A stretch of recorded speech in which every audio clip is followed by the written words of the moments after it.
Well, hey, YouTube, it's Petey Two Finger. I'm here celebrating my wedding anniversary with my wife. We're taking it easy today. I had a little bacon and egg thing.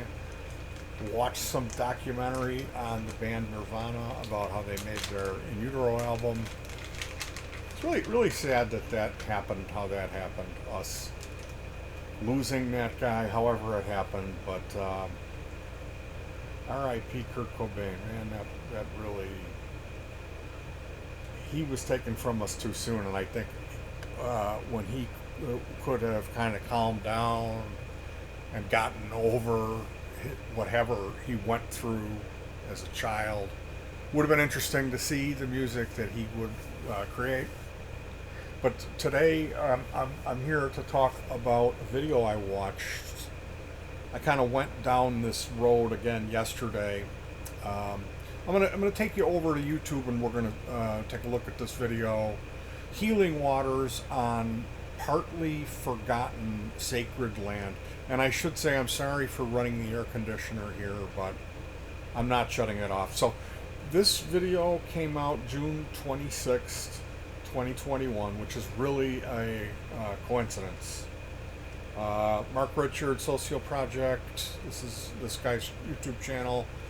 I grew up probably here, maybe here, but this is the end of the pipeline, is what we called it. We called it the pipeline. Maybe I'm here. I'm not exactly sure. It's hard to say, but this is where I grew up, and this area here, Healing Waters Park, it's known as, well,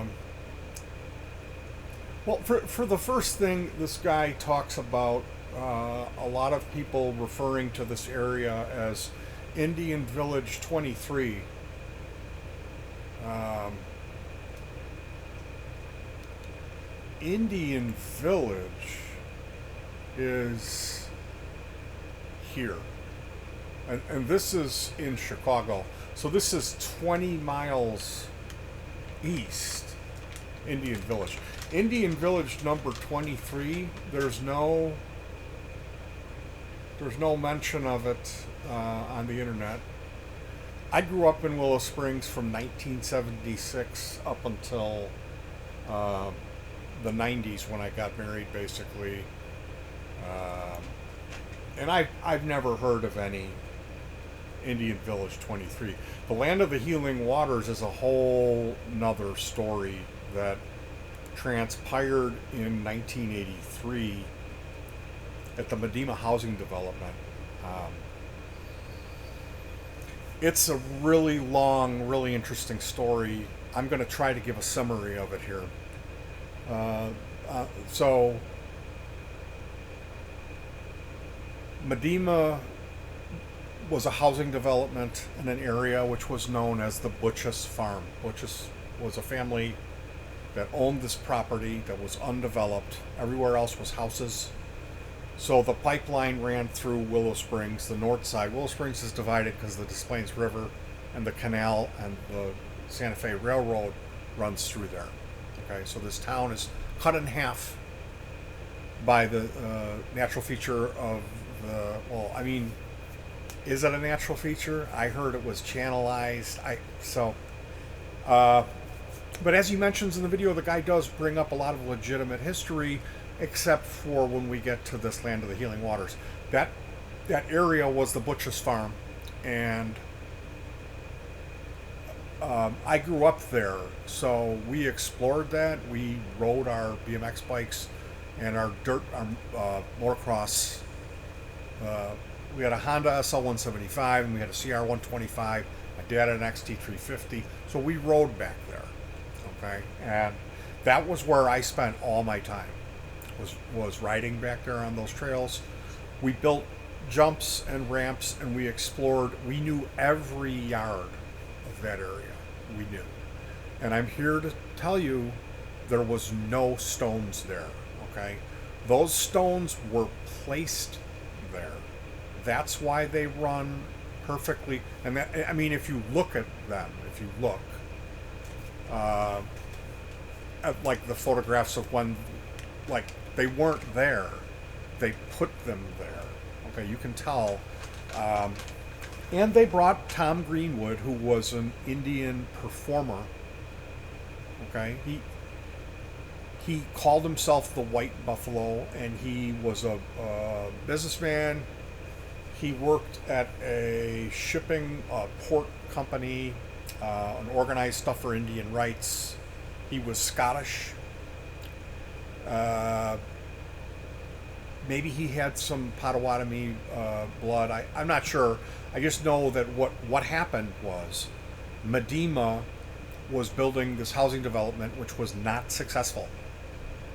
And one of the problems they ran into was the because of how they developed it, it was causing flooding in all the adjacent areas. So they were forced to build a retention pond. And when they built that retention pond, they took the boulders that they pulled out of the pit and lined them up. They called it the Land of the Healing Waters, and they brought in Tom Greenwood to do a ceremonial dance and rededicate the land. If you look at any maps, there's no sign of any springs. There's no springs. There's one spring that I know of that's it's in Lamont. Yeah. And it's interesting because it does follow that it's on that strip of land.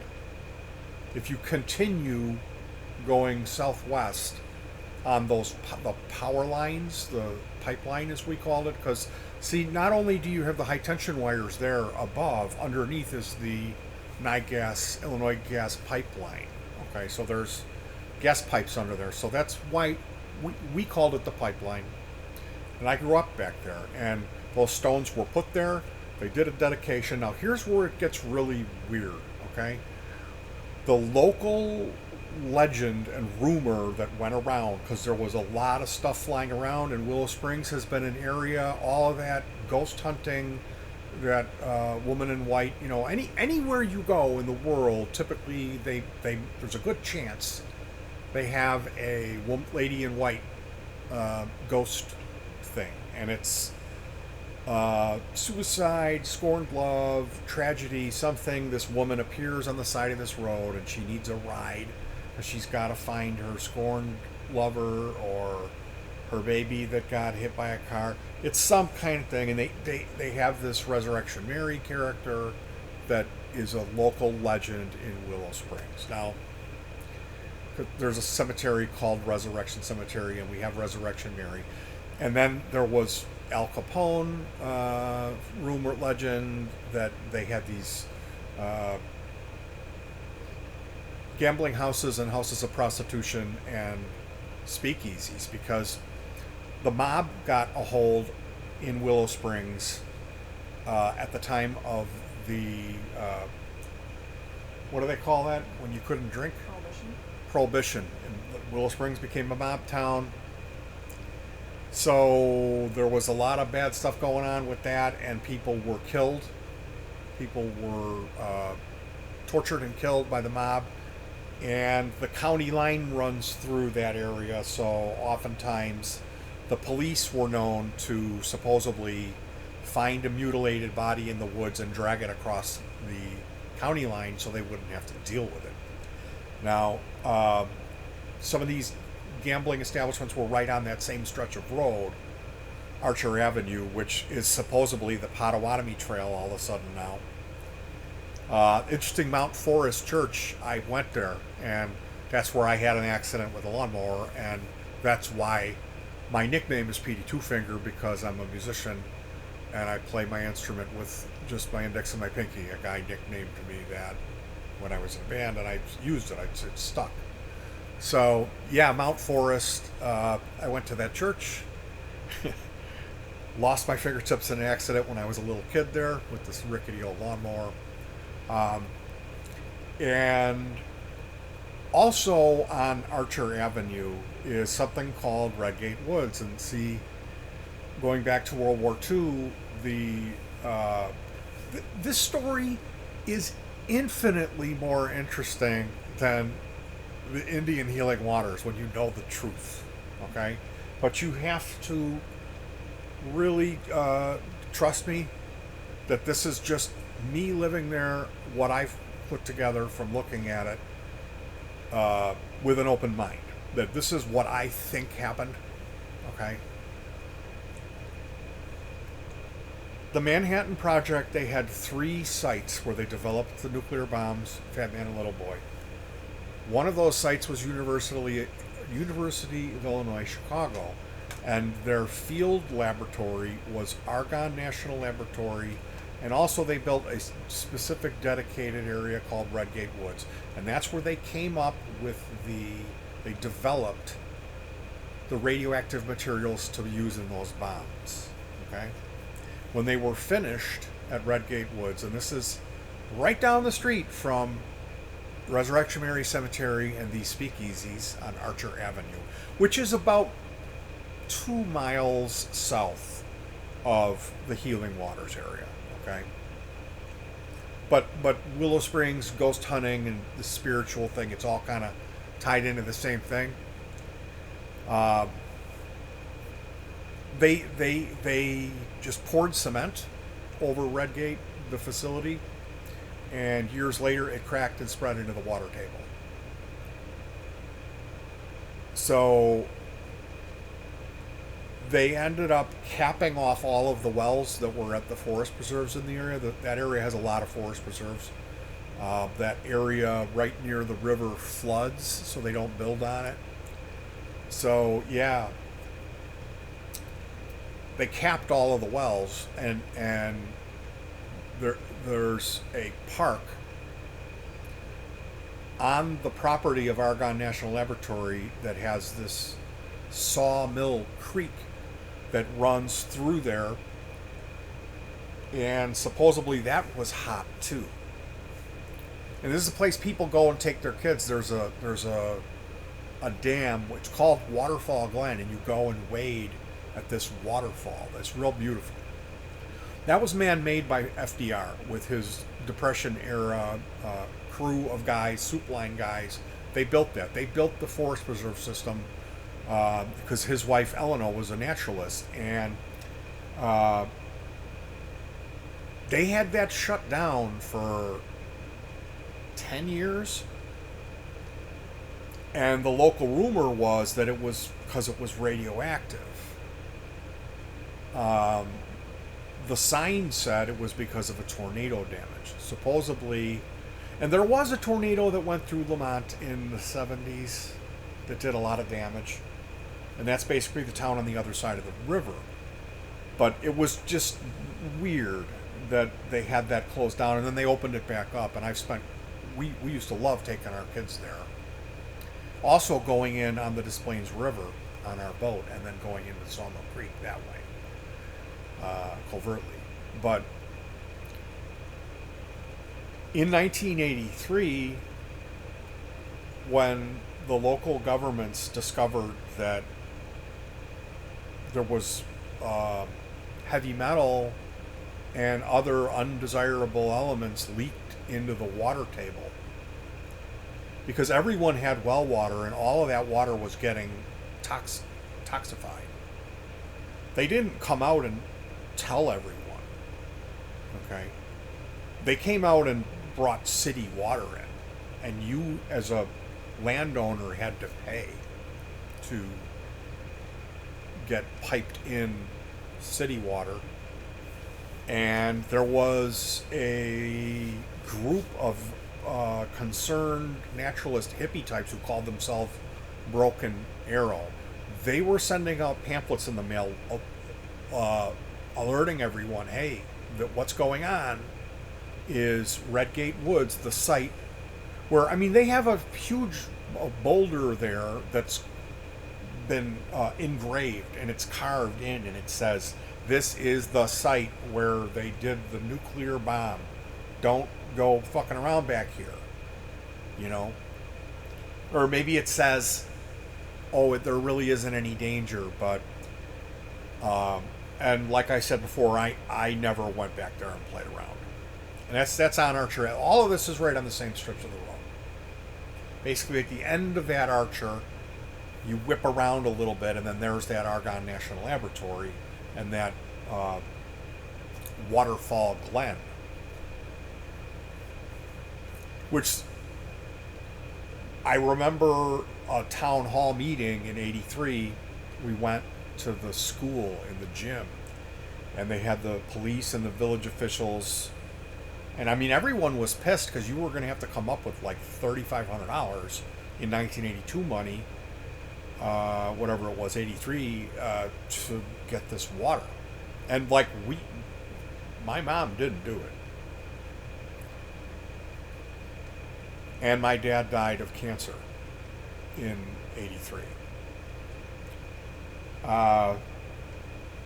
He was 43. So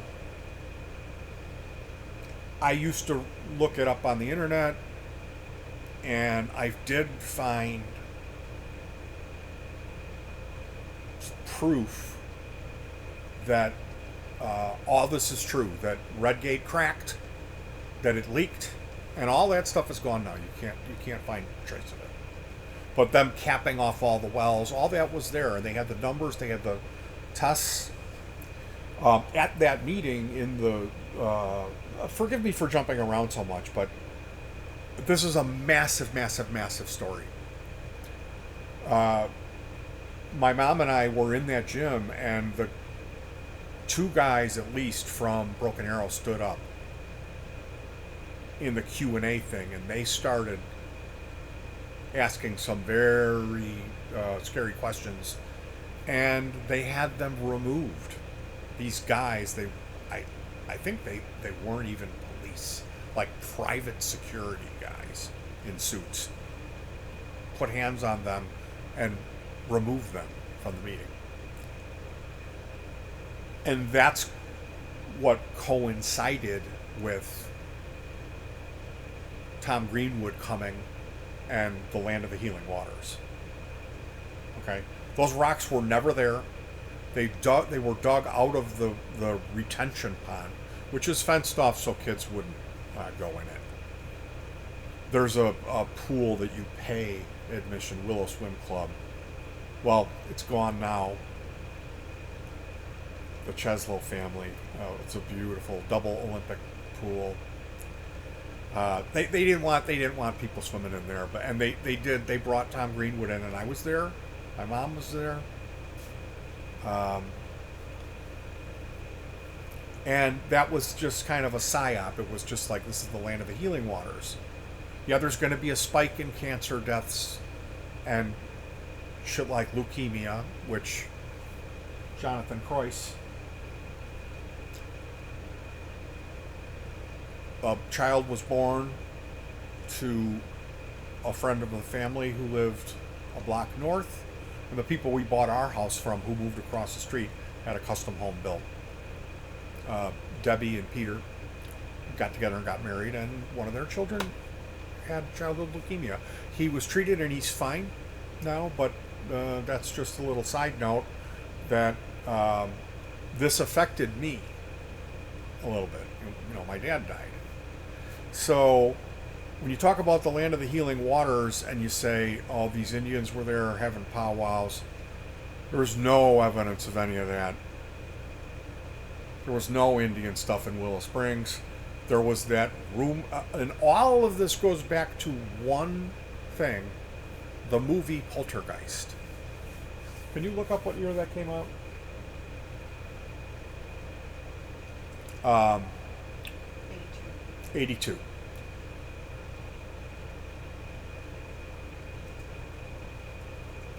One of the things with my family, I have two daughters, and we spent quite a bit of time outdoors and returning back to that area. We ran the river for 11 years on our boat every weekend. We were out there. We went to the island in February. We had a little island, and we would go and barbecue there.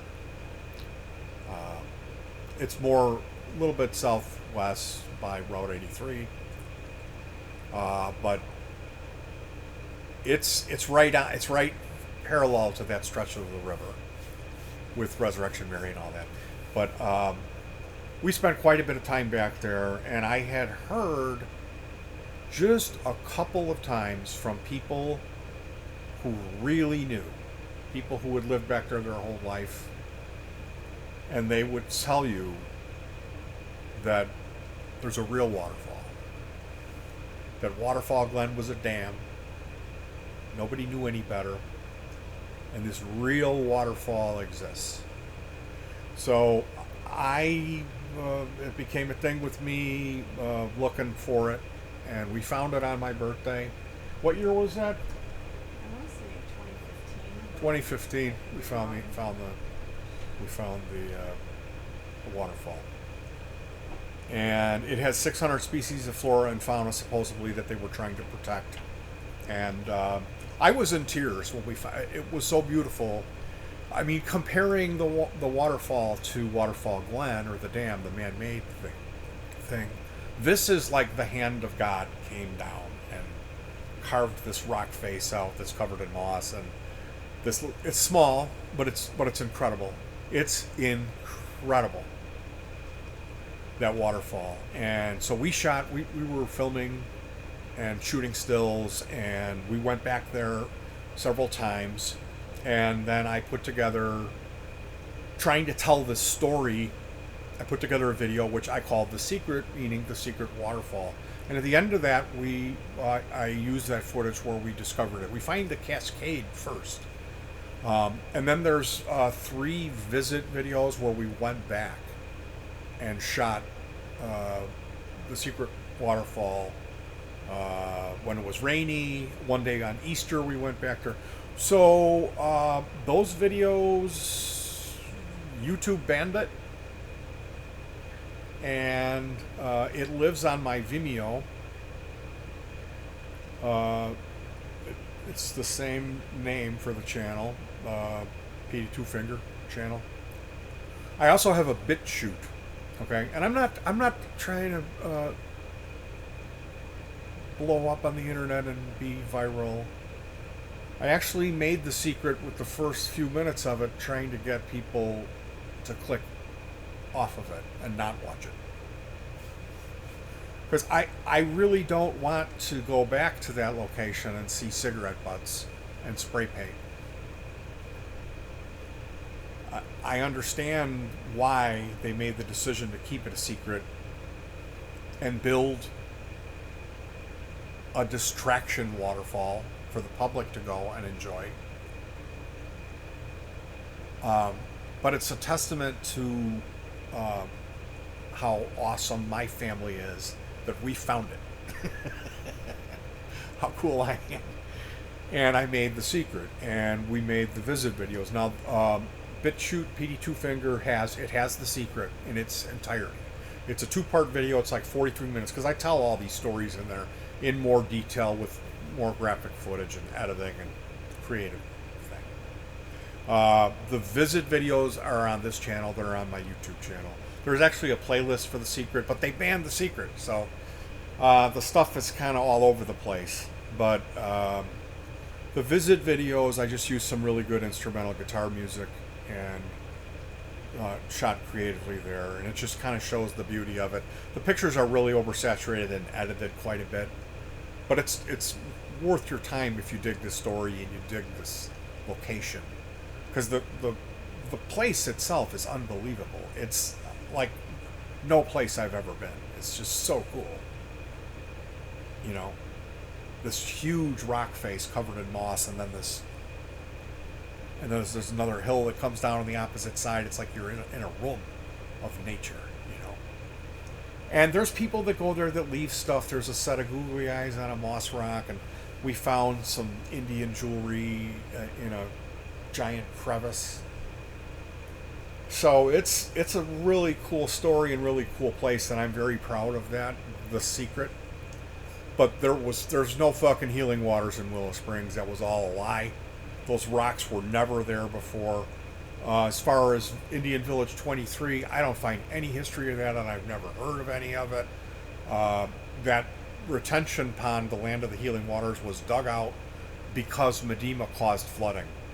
And what I heard was that guy had a gambling problem, and that's the investors pooled together and solved these problems very creatively.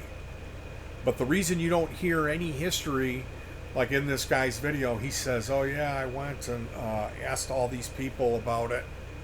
You know, he's like a ghost hunter guy, and like he came out here to film. I mean, did he book a hotel? Did he come out here just for this? Because dude, I wish I could have Skyped with you beforehand and told you, because I think it's a much more interesting story. The truth, even. I mean, I can't. There's no other way for me to put this together and see it for what it is than the story I'm telling you, is that it was kind of a cover-up. You know? Anyway, that's my take on the Land of the Healing Waters in Willow Springs. I don't mean to be rain on somebody's parade and be a dick about it. So I'm hopefully I didn't offend anybody. But I could tell you an even more interesting story about grave robbing. That is true. Anyway, thank you. Again, I apologize for being a Debbie Downer, but there's no, as far as I know, there's no springs in Willow Springs or healing or Indian. The only thing good in Willow Springs was Santa Fe Speedway. That was the only good thing, and it was in Hinsdale. That town, my mom believed that it was cursed. Now, the really interesting Willow Springs story that you can't deny is something that I tell in The Secret. And the weirdest thing about it was when I went to this video that came out yesterday, a guy by the name of Mike Corbett commented on the video. I went to Mike Corbett's channel and I took a look, and he had a video that he had dedicated for his father. So I know that his real name is in fact Corbett. And see, the reason that that's kind of ironic, well, you need to watch The Secret to hear the story of Mike Corbett. But I'll let the cat out of the bag. He was the sheriff in Willow Springs, and he was indicted for the murder of Diane Masters, who was the wife of a Cook County Circuit Court judge. And this is in right at the same time. Like, Mike Corbett arrested me when I was 17. And I tell that story. He ended up as a rat, and he made it out of prison, but he had cancer. And he wrote a book called Mike Corbett Double Deal. And if you're more curious about Willow Springs, you should read that. Like, my mom befriended the woman. We'll call her Irma May. She was the when you went into the police station / town hall, she was the face at the front desk. And she was old in '83. And my mom went over there and did a luncheon with her, and Irma May told her stories that would make your teeth curl about the honest mayor who didn't bend when the mob was leaning on him. They found him skinned alive, hanging upside down in his basement. And the next guy, he went along with the mob, and that's why the town has this colorful history. So yeah, check out that double deal, and I'd twist your arm to watch The Secret. It's something I'm proud of, and I might just this might be just me watching too many episodes of Scooby Doo when I'm a kid, or you can believe Tom Greenwood, the Scottish Indian. Anyway, sorry, and peace.